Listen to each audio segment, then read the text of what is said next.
Olá, boa noite. Eu estou aqui em mais uma live e hoje o tema é relacionado à masturbação feminina. Hoje eu começo uma sessão de lives que estão voltadas para assuntos mais sociais e políticos. E a convidada hoje é uma querida, ela tem uma loja de sex shop, né? E aí ela vai estar falando com mais propriedade conosco aqui sobre esse assunto. Acho que ela já chegou aqui, vou adicionar ela.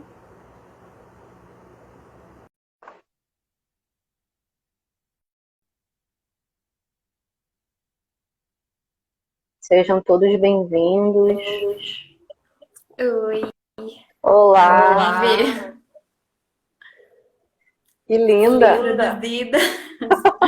Gente, ganhei essa make para fazer essa live maravilhosa. Então, assim, normalmente eu não tô assim, mas hoje é especial. Pra entrar no clima.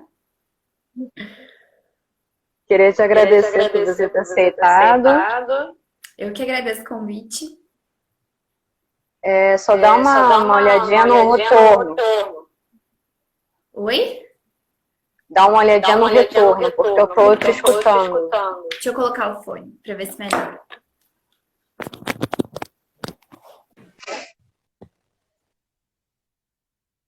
Oi. Tá dando para me ouvir? Sim, tá bom. Acho que agora foi. Deixa eu afastar aqui também. Bom, acredito que esse seja, né, um tema assim bem polêmico, né? Bastante. Tá entrando bastante gente aqui comentando. Inclusive, gente, muito obrigada para quem tá me elogiando, viu? Amo vocês. Fico muito feliz que estejam entrando, né, pessoas agora aqui, né? Vocês podem participar.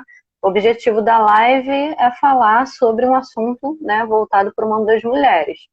Esse mês, né, o mês das mães, né, mas assim como foi, né, o Dia Internacional da Mulher, né, o mês de março, eu procurei fazer algumas lives que não se restringissem somente a um tema, né, mas que falasse de modo geral para todas as mulheres, né, sobre vários assuntos. E aí eu gostaria que você se apresentasse, né, falasse um pouco mais sobre você, né, eu também vou me apresentar, né, para quem não me conhece. Eu sou psicóloga, sou formada pela Universidade Federal Rural do Rio de Janeiro. A minha abordagem, né, de atendimento clínico é a psicoterapia corporal, né? Então, eu não utilizo somente as técnicas verbais, mas também as corporais, né? E basicamente sexualidade é tudo para RAS, né? Para terapia corporal, né? Então, se você não tem uma vida sexual satisfatória, né? Sinto muito informar, você tem uma tendência aí a ter problemas na sua vida, né? E as pessoas, elas demonizam muito a questão da sexualidade, né? E aí a gente vê que ainda hoje, né, em pleno século XXI, falar sobre assuntos como esse, né, ainda causa muito alvoroço, né, muito medo nas pessoas, isso, né? Então acredito que a gente já está causando somente pela coragem de falar sobre esse assunto. Causando né? tanto curiosidade quanto espanto. Eu percebo isso. Quando as pessoas vêm, você vai falar sobre isso? E aí tem umas que ficam, nossa, que legal. Tem outras que ficam, nossa, como você tem coragem. Eu acho muito engraçado. Então, para me apresentar, eu sou a Júlia. Eu estudo psicologia na Rural. Eu tenho essa loja, vai fazer 2 anos. E eu me interessei por abrir um sex shop porque eu queria abrir alguma loja ou começar a vender alguma coisa para complementar na minha renda, né?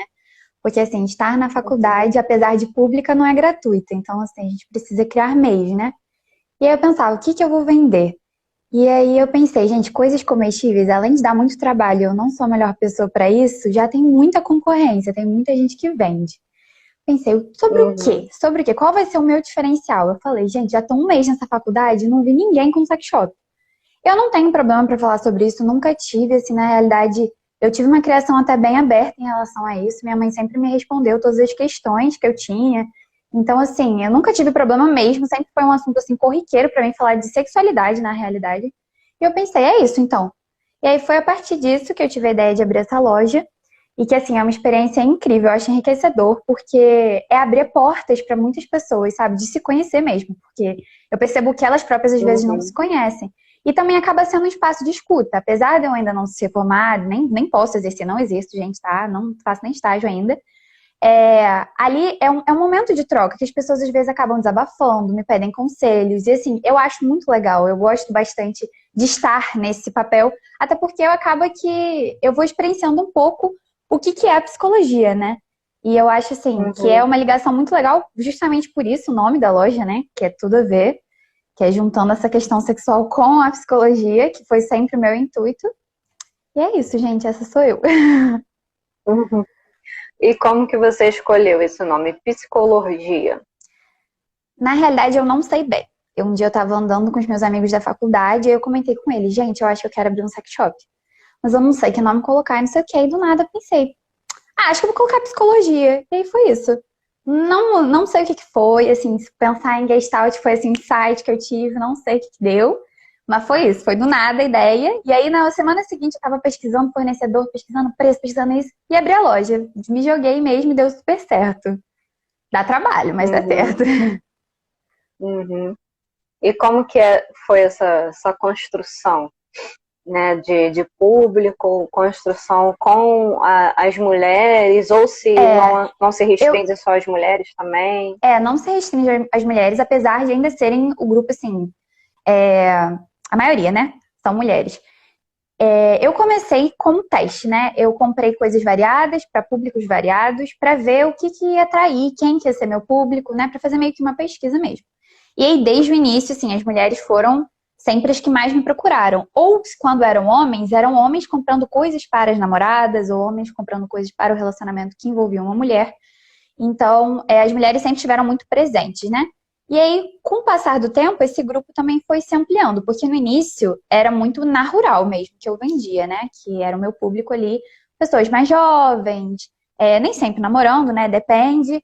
E geralmente compravam coisas para usar em casal. Já agora, além do meu grupo ser mais amplo, né? Eu tenho agora clientes que são mais velhos, que são casados, que têm filhos, que são pais de amigos meus e coisas assim. Também tem um público agora de homens, que é muito legal, assim, que procuram. E uma coisa que eu acho sensacional desde a primeira vez que eu vendi, o primeiro vibrador que eu vendi não foi para uma mulher, foi para um homem querendo dar de presente para namorada. Eu falei, gente, que ótima maneira de começar a loja, que eu achei lindo, porque Uhum. tá aí um problema, os homens têm muita dificuldade de lidar com o prazer feminino e com eles não estando envolvidos, né? Porque isso ainda é uma coisa muito, assim, centrada, fálica, né? Aquela coisa assim, sexo é penetração, sexo é pênis. E aí o fato dele não se sentir intimidado com a namorada dele, ter prazer sozinha, que não precisa ser sozinho, porque o vibrador pode estar ali junto, né? E ele querer dar isso de presente pra ela, eu achei assim sensacional. Eu falei, que ótimo, sabe? Eu comecei com o pé direito. Foi ótimo ter começado desse jeito, porque eu percebo ainda, né, que é muito complicado. E ainda tem pessoas que estão na minha loja que me seguem, que eu sei que não tem esse contato consigo, sabe? Que não conseguem ter uma relação com a própria pessoa, um autossexo, digamos assim. Elas só conseguem se relacionar se tiver uma outra pessoa envolvida. E eu acho que essa live é muito importante Uhum. até para essas pessoas se sentirem mais confortáveis, né? Entenderem a Uhum. importância, né? De se conhecer, de se tocar. E que eu percebo que isso é Uhum. muito também do lado feminino, né? Porque homens não têm geralmente esse problema, até porque são estimulados desde sempre, né? Quando começa ali a aflorar a sexualidade, a menina é muito reprimida.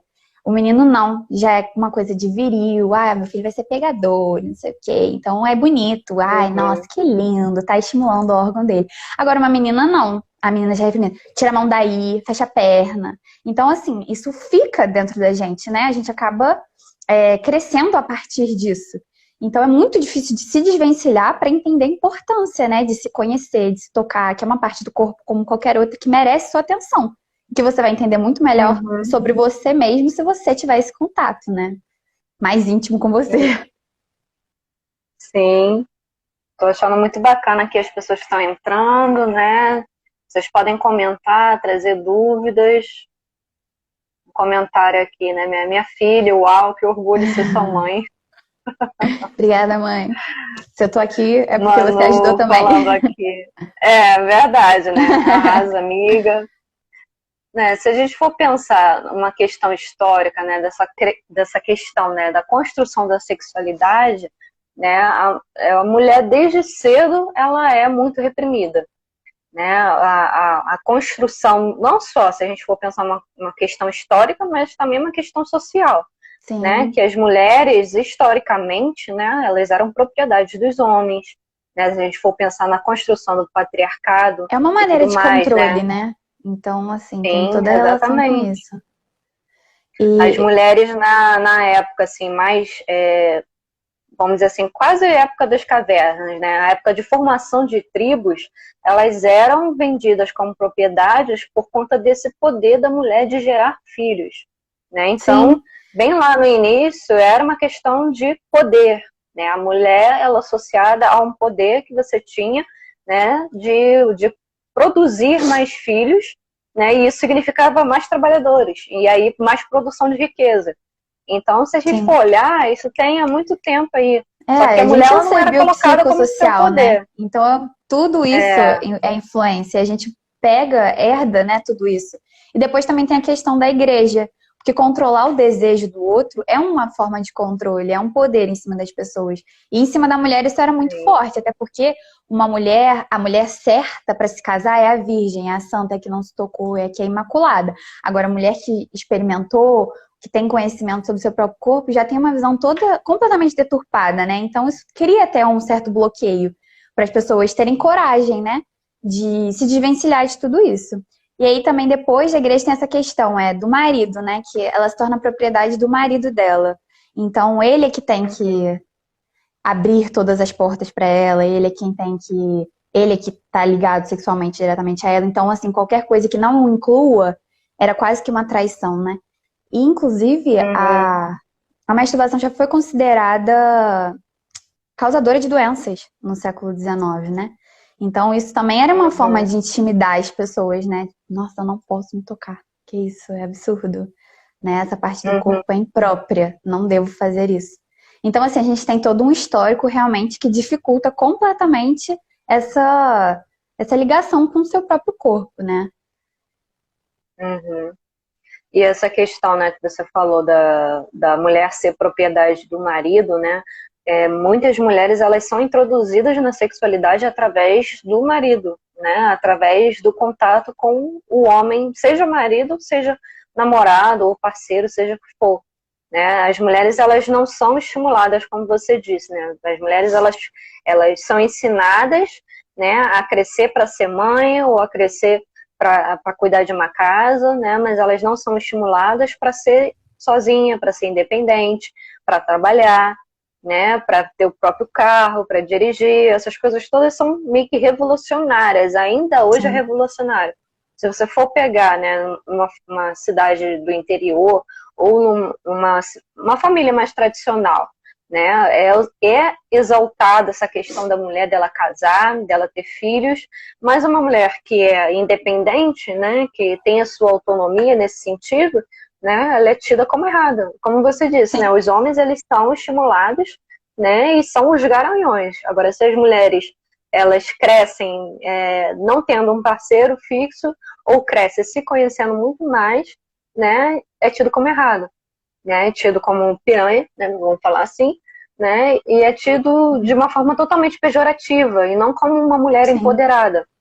Só que vamos lembrar aqui também, né, a gente não está colocando que o relacionamento monogâmico seja errado, a gente não está colocando aqui que o Não. casamento ele é errado, né, nós estamos falando aqui Mas você sobre pode uma ter um casamento construção com você social. mesmo antes de casar com outra Sim, pessoa. É porque, assim, o foco, muitas vezes, o assunto é sobre sexo e não sobre sexualidade. Então, se aprende ao que fazer com outra pessoa, mas não se aprende com você mesmo. E, às vezes, tem relação com descobrir sensações em você, não necessariamente no órgão genital, mas o fato de você se conhecer, de sentir, sabe, sei lá, tomar um banho quente, passar um creme, você saber aonde você sente uhum, prazer, onde você não sente. Então, assim, vai muito além, uhum, só que as pessoas têm medo de se encostar, né? Elas têm medo até de falar sobre isso. Eu percebo, assim, sim, que não é nem só de fazer, né? Muita gente não consegue mesmo falar sobre isso como se fosse um assunto absurdo. Mas como assim? Mas, gente, você fala de outras coisas. Você fala o que você comeu hoje, você fala, enfim. Por que você não pode falar sobre isso? Isso é uma coisa tão natural e tão necessária também, sabe? Porque, por questões de saúde. É realmente muito necessário. E muito importante, assim, melhora tanta coisa. Melhora tanta coisa. Gente, que eu fiz até uma listinha pra não esquecer, tá? Pra incentivar vocês. Não só mulheres, mas assim, homens também, né? Mas um foco agora aqui são as mulheres, porque eu acho que os homens não estão precisando de incentivo, não. Eu acho que vocês já foram bem incentivados a vida inteira, mas continuem assim, então. Mas Uhum. assim, é questão de aliviar estresse, melhora até a pele, gente, diminui cólica, controla a TPM. Então, assim, tem tantos lados positivos, além assim, do autoconhecimento, né? Porque o fato de você se conhecer vai melhorar todas as suas relações, tanto com você mesmo, né? De ser mais confiante, quanto com o outro, porque você vai saber o que você quer, como você quer, o que você gosta, o que você deixa de gostar. Então, facilita não só para você, como para a pessoa com quem você está se relacionando também. Seja homem, seja mulher, seja o que for. Então, assim, é muito importante mesmo isso. E, por exemplo, se for pensar agora no mês das mães e tudo mais, não é porque você é mãe ou porque você é mais velha ou qualquer coisa que isso deixa de ser necessário. Ao contrário, sempre é tempo, Uhum. né? E como que é importante também, sabe? Inclusive para estimular a lubrificação, para estimular a hidratação da área, para diminuir a questão de flacidez, então, das épocas. Então, quem ainda não teve oportunidade, gente, ainda é tempo de começar. E para sempre será tempo de começar, para se conhecer, né? E por todas essas coisas que acarretam, né? Uhum. Eu acho interessante, né? Eu não atendo a faixa etária de adolescente, né? Mas eu atendo desde as mais novas até as senhoras já mais velhas. E aí, às vezes, devido, né, às questões sociais, né, às vezes uma pessoa ela pode passar, de fato, uma vida inteira, né, casada e não ter esse contato consigo mesma, né, não ter essa possibilidade disso. Porque vieram, às vezes, de uma outra época, né, vieram Sim. dessa época que a gente está falando, né, de que o casamento compulsório, né, ele era muito mais estimulado. Então não havia essa possibilidade, né, de que a mulher ela tivesse esse estímulo, né, a se conhecer, né? Isso que você falou, um dos benefícios, né, de você conseguir, né, entrar em contato com você mesmo é você melhorar sua autoestima, né? E essas mulheres, às vezes, elas perderam essa oportunidade, né? E elas ficam, entendeu? Muitas vezes passando uma vida frustrada porque elas não tiveram essa chance, né? Só que aí, como a gente vai, né, às vezes, introduzir esse assunto, né, e a gente vai também trabalhar isso, né, a possibilidade de que, tá, existiu isso, aconteceu isso na sua vida, mas a partir de agora você pode reconstruir isso, né, você pode reconstruir esse contato com você mesmo. Existe essa possibilidade, né, e é isso que você falou, né, da mulher, independente da idade dela, dela estar fazendo isso, né. Pode ser uma adolescente, né, eu lembro que, assim, o Reich, ele tem uma fase, né, falando um pouco de teoria aqui para quem está acompanhando também. Na parte da sexualidade, ele fala sobre prevenção, né, de doenças psíquicas. E aí a gente pode adentrar na parte que fala sobre fazer uma prevenção, né, de doenças e de adoecimento, dessa frustração, dessa doença toda neurótica, através dessa educação sexual. E aí a gente teve muita polêmica aqui no Brasil, né, quando se falou em educação sexual para crianças e adolescentes. Porque educação sexual não é você ensinar a fazer sexo, é você ensinar que existe, né, órgãos sexuais, é você ensinar que existe uma forma de se prevenir, é você prevenir doenças sexualmente transmissíveis, você prevenir a questão da gravidez precoce, né? Então, existe toda uma gama de possibilidades dentro da educação sexual que não é você ensinar, não é filme pornográfico. E aí a gente entra numa outra questão, né, sobre a performance que existe nos filmes pornográficos, que é uma coisa E que que não às vezes existe. é o primeiro contato que as pessoas têm com essa questão da sexualidade, né? E que, assim, é extremamente prejudicial. Porque, primeiro, aquilo ali é irreal, né? Também é de uma perspectiva completamente errônea da situação, que na maioria dos casos é um viés apenas masculino, né? Então, assim, coloca tantos homens num padrão que eles não que eu acho que eles não querem, né? De várias horas e tem que ter tal tamanho, não sei o que, como coloca as mulheres como objeto, né? Objetifica total. De uma maneira até vexatória. E aí, as pessoas tendo o primeiro acesso à questão da sexualidade com o pornô já é um grande problema para o resto da vida, porque a maioria dos pais ainda tem esse problema, esse tabu de esclarecer, né? De tirar dúvidas, de ter esse tipo de diálogo. Então, ela tendo só esse tipo de contato, acabou. Aquilo ali para ela é o que deve ser, é como deve acontecer. E aí ela vai conversar com os amigos que às vezes também não têm essa liberdade com os pais ou não tiveram uma educação na escola. Que, por exemplo, eu posso dizer por mim que nunca foi falado sobre nada comigo na escola, assim. Eu ainda estudava numa escola religiosa, então, assim, absurdo, assim, falar sobre qualquer coisa. A única coisa que falavam é: meninas, vocês não podem usar mais a saia da escola porque tá tirando a atenção de professores e alunos. Era só o que diziam pra gente. Então, assim, fica enraizado, né? Então, assim, você já tem toda uma construção ali em cima disso que vai desencadear numa situação muito complicada, sabe? Porque o que você vai encarar como sexualidade a partir disso? O que você vai encarar como sexo, né? Se você só tem isso como base. E aí eu vi rapidinho só que tem algumas pessoas que estão perguntando algumas coisas e eu acho que depois, se a gente não responder, a gente vai acabar esquecendo. Eu acho que isso aqui é uma pergunta. Como você vê a masturbação depois dos 60 anos de idade? Necessário.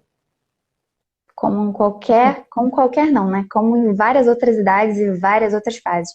Assim, não tem tempo para parar, o corpo é seu, você tem a possibilidade de fazer, então não tem porquê não, né? Vai inclusive aumentar a sua qualidade de vida. Então, assim, necessário.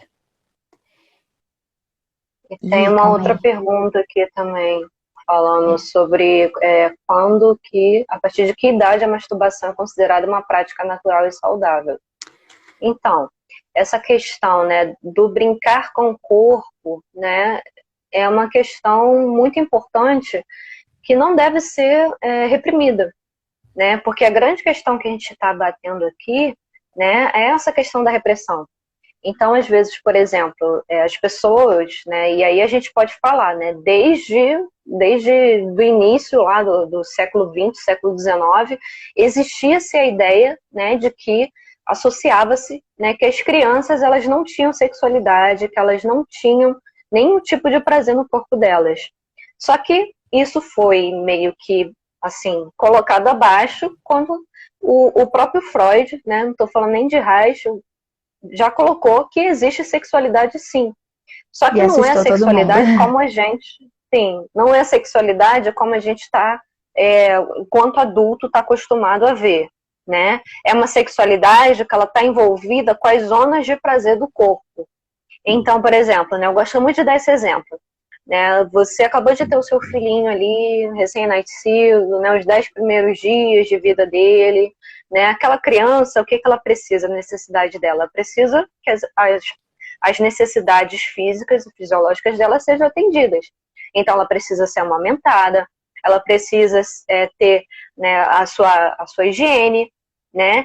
E aí, essa questão toda, né, de uma criança que consegue ser cuidada nesses aspectos, né, ter a sua atenção, né, para a sua alimentação, quando ela necessita disso, ela sente prazer na boca dela, ela sente prazer nas genitálias, né? Então, somente pelo toque e somente pelo calor do leite, ela já está sentindo prazer.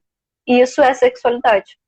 Sexualidade, ela não é necessariamente restrita somente às nossas zonas, né, da genitália. Ela está pelo corpo inteiro. Sexualidade é você tocar na pele, né? Então isso envolve várias partes do seu corpo que envolve prazer. Então, se você está colocando ali, né, a mão sobre o corpo do bebê, né, se você está acariciando uma parte do corpo dele, está falando o quanto ele é amado, o quanto ele é bonito e tudo mais, ele está sentindo prazer com aquilo. E isso é sexualidade. E não é uma coisa que está associada com maldade, né, com a questão da genitalidade. Né? A genitalidade só vai acontecer mais para o final, né, quando a criança ela já tem um entendimento um pouco maior. E isso não é uma coisa para ser impedida. Então, por exemplo, se uma criança com seus 2, 3 anos de idade, ela começa a brincar com piu-piu, né? E é melhor que fale também que a criança tem pênis, que ela tem vagina, né? Do que usar essas palavras que às vezes infantilizam, né? E é uma coisa bem polêmica até falar isso agora, E é aqui nesse momento. engraçado. É porque, assim, outras partes do corpo não se criam apelido. Mão é mão, braço é braço, cabeça é cabeça, barriga é barriga. Então, por que que essa parte em especial tem que ter um apelido? Isso torna também tudo muito diferenciado. Tudo bem que eu acho muito importante, quando a criança começa a descobrir, né, as partes íntimas dela, que isso seja sinalizado, de que, por exemplo, outras pessoas não podem tocar aí, você não deve fazer isso em público, esse tipo de coisa. Claro, mas não é reprimir, né? Até como a Tati ali estava falando. Porque isso vai criar vários traumas, digamos assim, né? Por mais que ela vai encarar aquilo como errado, né? Porque a maneira como você falou, ela vai falar, caramba, eu estou fazendo algo errado, eu não posso fazer isso. E isso vai perpetuar, né? Você vai ficar mais velho e por mais que você não lembre dessa situação em especial, aquilo ficou marcado, porque era alguém acima de você, né? Alguém que tinha um poder sobre você te falando que você não pode fazer aquilo. Então, por isso que essa conversa tem que ser levada de uma outra maneira, né? De só explicar que não é qualquer pessoa que pode tocar aí, que você não deve fazer isso em público, né? Existem outras formas mais saudáveis de lidar, né, com essa descoberta da sexualidade. Sim, sim, sim. E a questão de você introduzir mesmo esse assunto, né, para a criança. Óbvio que você